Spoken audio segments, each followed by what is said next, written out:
mental institution system, it needs to be updated from the past. I am not in favor of the disgusting abusive hospitals that were exposed by journalists in the 60s and the 70s, but the fact of the matter is, there needs to be some sort of infrastructure in place to house and help these individuals, get them off of our streets and out of our neighborhoods. And I personally would rather my tax dollars go to safely housing these individuals in mental health focused institutions than pouring billions and billions of dollars into nonprofits that don't actually report what they're doing. They go to their executive salaries. I would rather it go to institutions than to hotel vouchers and shelters that these individuals do not want to go to, that they will not willingly spend the night at. Like, this is a matter of public safety. And again, I know that this is a highly controversial statement, even in the year of 2025, when our homelessness crisis is just, it feels like it is at an all-time high. And people, especially those at organizations like the ACLU, which I personally have a bone to pick with, they argue that institutions strip people of their rights and personal decency. But I would argue that if they are violating the law with their actions on the streets, if they are putting law-abiding innocent civilians in harm's way, rights have already been violated. They have already crossed the line, and some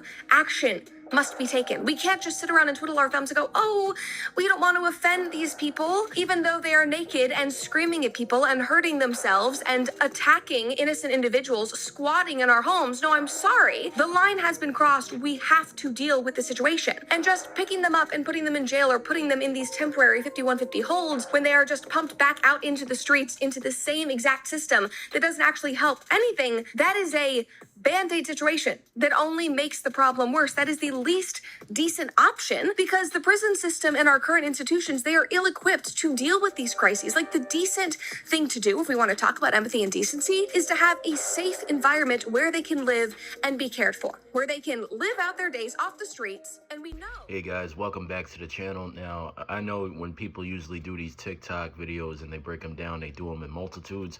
But I tend to want to do it one at a time, because I'm still, like I've said in the last one, I'm still learning this.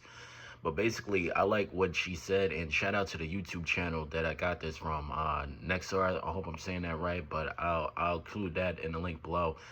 But that's just very interesting, because we all have a homeless problem, no matter what state you live in. But the fact that we can spend money elsewhere versus getting these people some help, and you see them everywhere, whether at the gas station, the supermarket, the grocery store, we have a real problem, and we can't just walk past each other. Like, that's the ultimate form of cruelty, is normalizing that shit.